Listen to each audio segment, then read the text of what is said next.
Hey guys! Money view loan app. నేను ఈ యాప్‌ని ఆల్మోస్ట్ 2 ఇయర్స్‌గా యూజ్ చేస్తున్నాను. స్క్రీన్ మీద మీరు చూస్తున్నట్టు గూగుల్ ఫోటోస్‌లో మనీ వ్యూ అని సెర్చ్ చేస్తే నా ఫస్ట్ లోన్ ఏప్రిల్ 2022లో తీసుకున్నా. అప్పటి నుంచి ఇప్పటి వరకు 2 సార్లు టాపప్ తీసుకున్నాను. రీసెంట్‌గానే 60,000 టాపప్ తీసుకున్నాను. ఇప్పటివరకైతే నాకు యాప్ నుంచి గానీ, లెండర్స్ నుంచి గానీ ఎలాంటి ప్రాబ్లమ్ రాలేదు. యాప్ చాలా ఈజీ అండ్ సింపుల్‌గా ఉంటుంది. నాకు ఫస్ట్ అప్రూవ్ అయిన లోన్ అమౌంట్ 2,00,000. ఎంత లోన్ తీసుకుంటే మంత్‌కి ఎంత ఈఎంఐ పడుతుంది అన్నది మీరు స్క్రీన్ మీద చూడొచ్చు. ఫ్లెక్సిబుల్ ఈఎంఐ టైమింగ్స్ ఇంకా నాకు తెలిసిన లోన్ యాప్స్‌లో లోయెస్ట్ ఇంట్రెస్ట్ రేట్ 1.3%. 2,00,000 తీసుకుంటే మంత్లీ ఇంట్రెస్ట్ 2,000 వరకు పడుతుంది. 1.5 తీసుకుంటే 1,600 వరకు పడుతుంది. అండ్ 1,00,000 తీసుకుంటే 1,000 వరకు పడుతుంది. నేను 1,50,000 24 మంత్స్‌కి లోన్ తీసుకున్నాను. అప్రూవ్ అయిన 1 అవర్‌లోనే అకౌంట్‌కి అమౌంట్ పడ్డాయి. అయితే చాలామందికి లోన్ అప్రూవ్ అవ్వట్లేదు అంటారు. దానికి మెయిన్ రీజన్ ఎలిజిబిలిటీ క్లియర్ అవ్వకపోవడం. లోన్ అసలు ఈజీగా రావాలంటే ఏముండాలి? దానికి మనం ఏం చేయాలి? అన్నది ఇప్పుడు చూద్దాం. లోన్ ఈజీగా రావాలంటే మెయిన్‌గా మనకు ఉండాల్సినవి 3. ఫస్ట్‌ది క్రెడిట్ హిస్టరీ. సెకండ్‌ది ఈ క్రెడిట్ హిస్టరీ ద్వారా వచ్చే క్రెడిట్ స్కోర్. అండ్ థర్డ్‌ది మన బ్యాంక్ అకౌంట్. క్రెడిట్ హిస్టరీ అనేది ఎంత లాంగ్ ఉంటే అంత మంచిది. ఎందుకంటే మనం ఇప్పటివరకు ఎన్ని లోన్ తీసుకున్నాము, ఎన్ని ఇంకా రన్ అవుతున్నాయి, ఎన్ని ఈఎంఐస్ కట్టాము, కడుతున్నాము, ఇవన్నీ లాంగ్ ఇయర్‌తో ఉంటే చాలా మంచిది. ఎందుకంటే ఈ లాంగ్ క్రెడిట్ హిస్టరీలో మనం ఎంత బాగా ఈఎంఐస్ కట్టాము, ఎన్ని క్లోజ్ చేశాము అన్న దాన్ని బట్టి మన క్రెడిట్ స్కోర్ ఉంటుంది. సో మినిమమ్ 700 అబోవ్ ఉంటే చాలా మంచిది. ఈ 2 మనకి లోన్ అప్రూవ్ అవ్వడానికి బాగా హెల్ప్ అవుతాయి. కానీ మన బ్యాంక్ అకౌంట్ ఆ లోన్ శాంక్షన్ అవ్వడానికి హెల్ప్ అయిద్ది.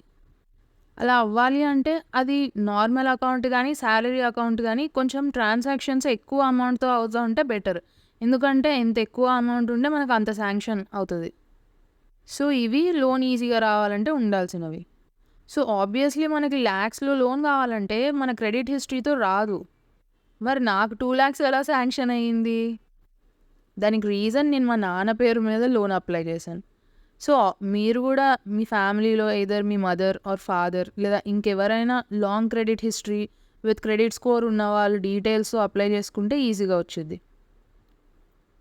అయితే ఇలా అప్లై చేసేటప్పుడు ఎవరి డీటెయిల్స్ అయితే ఇస్తున్నామో కంప్లీట్‌గా అన్నీ వాళ్ళ డీటెయిల్సే ఉండాలి. ఒక ఈమెయిల్ తప్ప. ఈమెయిల్ ఎవరిదైనా ఉండొచ్చు. కానీ మిగతావన్నీ వాళ్ళవే ఉండాలి. ఇంకా దానికి సంబంధించిన ఇన్‌స్ట్రక్షన్స్ లోన్ అప్లై చేస్తూ స్టెప్ బై స్టెప్ ప్రొసీజర్‌లో తెలుసుకుందాం. సో, ఇప్పుడు లోన్ ఎలా అప్లై చేయాలో స్టెప్ బై స్టెప్ ప్రొసీజర్ చూద్దాము. నేను మా మదర్ డీటెయిల్స్‌తో అప్లై చేస్తున్నాను. ఇన్‌స్టాల్ చేసే ముందు ఒక ఇంపార్టెంట్ విషయం ఏంటంటే, ఒక ఫోన్ నుంచి ఒక ప్రొఫైలే అప్లై చేసుకోవడానికి ట్రై చేయండి. ఎందుకంటే ఇందులో లాగౌట్ ఆప్షన్ ఉండదు. ఒకవేళ ఒక ప్రొఫైల్ నుంచి మీరు లోన్ అప్లై చేసుకున్నప్పుడు అది శాంక్షన్ అవ్వకపోతే ఆ డివైస్ అనేది రిజెక్టెడ్ డివైస్ కిందొస్తది. సో, మీరు ఎలిజిబిలిటీ ఉన్న ప్రొఫైల్‌తో ట్రై చేసినా గానీ లోన్ శాంక్షన్ అవ్వకపోవచ్చు. ఫస్ట్ స్టెప్ ఏంటంటే, డిస్క్రిప్షన్‌లో ఉన్న లింక్ మీరు క్లిక్ చేయంగానే మొబైల్‌లో ఇలా ప్లే స్టోర్‌లో మనీ వ్యూ యాప్ ఓపెన్ అయితది. ఇన్‌స్టాల్ మీద క్లిక్ చేయండి. ఈ లింక్ నుంచి మీరు ఒకవేళ మనీ వ్యూ యాప్‌ని డౌన్‌లోడ్ చేసుకుంటే మీకు లోన్ శాంక్షన్ అయ్యేటప్పుడు ₹1000 ఎక్స్‌ట్రా యాడ్ అవుతుంది. సో, ఒకసారి యాప్ ఇన్‌స్టాల్ చేశాక ఓపెన్ మీద క్లిక్ చేస్తే యాప్ ఓపెన్ అయిపోయిద్ది. అండ్ గెట్ స్టార్టెడ్ మీద క్లిక్ చేస్తే ఇలా పర్మిషన్ అడుగుతది. అయితే ఇక్కడ గుర్తుపెట్టుకోవాల్సిన విషయం ఏంటంటే, మీరు ప్రతిరోజు యూజ్ చేస్తున్న ఫోన్‌లోనే ఈ యాప్‌ని ఇన్‌స్టాల్ చేసుకోండి. కొత్త ఫోన్ కానీ, పెద్దగా యూజ్ చేయని ఫోన్‌లో గానీ ఈ యాప్ ఇన్‌స్టాల్ చేసుకుంటే లోన్ శాంక్షన్ అవ్వడానికి ఛాన్సెస్ చాలా తక్కువగా ఉంటాయి. ఎందుకంటే యాక్టివిటీ లేని లేదా చాలా తక్కువగా యూజ్ చేసే ఫోన్స్‌ని సిస్టమ్ ఫ్రాడులెంట్‌గా తీసేసుకుంటది. సో, అది అలా కాకుండా ఉండడానికి ఎప్పుడు యూజ్ చేసే ఫోన్‌లోనే మనీ వ్యూ యాప్‌ని ఇన్‌స్టాల్ చేసుకోండి. టర్మ్స్ అండ్ కండిషన్స్ చూసాక ఇక్కడ చెక్ బాక్స్ మీద క్లిక్ చేస్తే టిక్ మార్క్ వస్తది. కింద ఐ అగ్రీ క్లిక్ చేసి పర్మిషన్ ఓకే చేయగానే వెల్కమ్ పేజ్ ఓపెన్ అయిపోద్ది.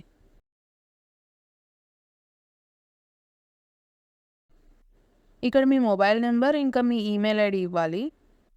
ఇంకా ఇంపార్టెంట్ విషయం ఏంటంటే, మీరు ఇక్కడ ఇచ్చే నెంబరు మీరు వెరిఫికేషన్ కోసం వాడాలనుకుంటున్న బ్యాంక్ అకౌంట్‌తో లింక్ అయ్యి ఉండాలి. ఈమెయిల్ ఐడీ ఎవరిదైనా ఇవ్వచ్చు. డీటెయిల్స్ అన్నీ ఫిల్ చేసేసాక కంటిన్యూ మీద క్లిక్ చేసేస్తే tell us about yourself పేజ్‌లోకి వెళ్తాము. ఇక్కడ మీ పాన్ కార్డ్‌లో డీటెయిల్స్ అన్నీ ఎలా ఉన్నాయో అలానే ఇందులో డీటెయిల్స్ అన్నీ ఫిల్ చేయాలి. ఫస్ట్ నేమ్ అంటే మన నేమ్, లాస్ట్ నేమ్ అంటే మన ఇంటి పేరు. అలానే ఎడ్యుకేషనల్ డీటెయిల్స్ కూడా ఫిల్ చేయండి. ఇంకా ఎంప్లాయ్మెంట్ టైప్లో శాలరీడ్ ఉంటే చాలా బెటర్. ఒకవేళ లేకపోయినా కానీ మా మదర్ లాగా బిజినెస్ ఉన్నా లేదా మనం ఇచ్చే బ్యాంక్ అకౌంట్లో అమౌంట్ ట్రాన్సాక్షన్స్ ఎక్కువ ఉన్నా కానీ సెల్ఫ్ ఎంప్లాయిడ్ కింద లోన్ శాంక్షన్ అవ్వచ్చు. సో నేను ఇంకా సెల్ఫ్ ఎంప్లాయిడ్ సెలెక్ట్ చేసుకుంటున్నాను. మా మదర్కి ఒక కంప్యూటర్ ఎంబ్రాయిడరీ షాప్ ఉంది. సో అటు ఇటుగా ఒక 70 to 1 lakh ట్రాన్సాక్షన్స్ అవ్వచ్చు. కాబట్టి నేను నా మంత్లీ ఇన్కమ్ 1.5 lakh ఇస్తున్నాను. మనం ఇక్కడ ఎంత అమౌంట్ పడితే అంత అమౌంట్ పెట్టలేము, ఎందుకంటే బ్యాంక్ అకౌంట్ సపోర్ట్ చేయాలి దానికి. నిజంగానే అంత అమౌంట్ ట్రాన్సాక్షన్స్ ఒకవేళ అయితే అప్పుడు మనం ఆ అమౌంట్ పెట్టుకోవచ్చు. నెక్స్ట్ యాన్యువల్ ఫ్యామిలీ ఇన్కమ్, ఇది ఆటోమేటిక్గానే వచ్చేసిద్ది. ఒకసారి అన్నీ ఫిల్ అయిపోయిన తర్వాత మళ్ళీ రీచెక్ చేసుకొని డీటెయిల్స్ అన్నీ గెట్ ఆఫర్ మీద క్లిక్ చేయండి. కొంచెం సేపు లోడ్ అయినాక మనం ఇచ్చిన ఫోన్ నెంబర్కి లింక్ అయిన పాన్ కార్డ్ని అది చూపిస్తుంది. ఎస్ దట్స్ కరెక్ట్ మీద క్లిక్ చేస్తే ఫోన్ నెంబర్కి ఓటీపీ వచ్చింది. ఆ ఓటీపీ ఇచ్చి వెరిఫై ఓటీపీ మీద క్లిక్ చేస్తే చెకింగ్ యువర్ ఎలిజిబిలిటీ అని వచ్చి లోడ్ అవుతుంది. ఇక్కడ మనం ఎలిజిబుల్ అయితే ఒక లోన్ ఆఫర్ వచ్చింది. సో నేను ఇచ్చిన మా మదర్ డీటెయిల్స్కి 75,000 లోన్ ఆఫర్ చేస్తున్నారు. దానికోసం వెరిఫికేషన్ చేయడానికి బ్యాంక్ స్టేట్మెంట్స్ చూపించమని అడుగుతున్నారు. ఇందాక చెప్పా కదా బ్యాంక్ అకౌంట్ ఎందుకంత ఇంపార్టెంటో. అప్లోడ్ మీద క్లిక్ చేస్తే ఇలా బ్యాంక్ అకౌంట్ని సెలెక్ట్ చేసుకోమని వచ్చింది. దాని మీద క్లిక్ చేస్తే ఇలా అన్ని బ్యాంక్ అకౌంట్స్ ఉంటాయి. మీ బ్యాంక్ని సెర్చ్ చేసి సెలెక్ట్ చేసుకోండి.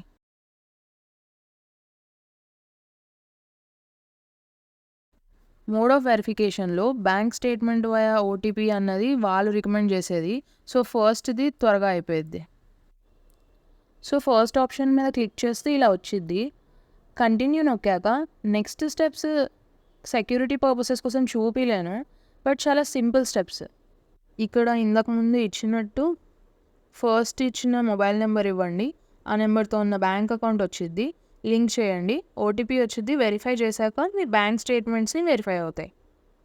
ఒకసారి ఇన్కమ్ స్టేట్మెంట్స్ అన్నీ వెరిఫై అయిపోయాక నెక్స్ట్ స్టెప్ అనేది ప్లానింగ్ సెక్షన్. ఇక్కడ మనం ఎంత అమౌంట్ ఎన్ని మంత్స్కి అన్నది సెలెక్ట్ చేస్తాం. కేవైసీ ఉండిద్ది. సో ఎవరి డీటెయిల్స్ అయితే అప్లోడ్ చేశారో వాళ్ళ సెల్ఫీ మాత్రమే అప్లోడ్ చేయాలి. స్పెక్స్ కానీ క్యాప్ కానీ లేకుండా ఫేస్ క్లియర్గా కనిపించేలాగా లైటింగ్లో సెల్ఫీ తీసి అప్లోడ్ చేయండి. అది ఓకే అయిపోతే డాక్యుమెంట్ వెరిఫికేషన్ కంప్లీట్ అయినట్టే. సో ఇది జస్ట్ మీకు చూపించడానికి అప్లై చేశాను, అందుకని సెల్ఫీ ప్రాపర్గా తీయలేదు, మామూలుగా అప్లోడ్ చేసేసాను, అందుకని అది రీసబ్మిట్ చేయమని అడుగుతుంది. సో మీ ఫోటో ఓకే అయ్యాక చిన్న చిన్న స్టెప్సే, జస్ట్ ఆటో డెబిట్ ఎనేబుల్ చేయండి. అది ఎనేబుల్ చేస్తే లోన్ శాంక్షన్ అయిపోయింది. వన్స్ ఎనేబుల్ చేశాక లోన్ అగ్రిమెంట్ డీటెయిల్స్ యాప్లో కానీ లేదా ఈమెయిల్కి కానీ వస్తాయి. అగ్రిమెంట్ చూసి ఆ అగ్రీ మీద క్లిక్ చేస్తే యువర్ లోన్ ఇస్ శాంక్షన్ అని వచ్చింది. ఇలా వచ్చిన 1 to 2 hours అమౌంట్ మీ అకౌంట్లోకే పడిపోతాయి. మీరు స్క్రీన్ మీద చూస్తున్నట్టు April 22, 6:15కి నా లోన్ శాంక్షన్ అయితే మళ్ళీ చూస్తే అదే రోజు April 22, 8:22కి నా లోన్ నా అకౌంట్లోకి ట్రాన్స్ఫర్ అయిపోయింది. సో ఇలా నేను మనీవ్యూ నుంచి ఫస్ట్ టైం 21 lakhs అప్రూవ్ అయితే 1,50,000 తీసుకున్నాను. అలానే ఎవ్రీ 6 monthsకి టాప్అప్ ఆప్షన్ వచ్చింది, అంటే అది ఎక్స్ట్రా అమౌంట్ తీసుకునే ఆప్షన్. నేను అలాంటి టాప్అప్ 60,000 2 times తీసుకున్నాను. సో ఇలా చాలా సింపుల్ అండ్ ఈజీ స్టెప్స్తో 15 to 20 minutesలో లోన్కి అప్లై చేసుకోవచ్చు. నేను చెప్పిన పాయింట్స్ అన్నీ గుర్తుపెట్టుకొని అలాగే చేస్తే మీకు కూడా లోన్ అప్రూవ్ అయిపోద్ది. కావాల్సిన లోన్ అమౌంట్ రావాలని కోరుకుంటూ all the best, and please do like, share and subscribe.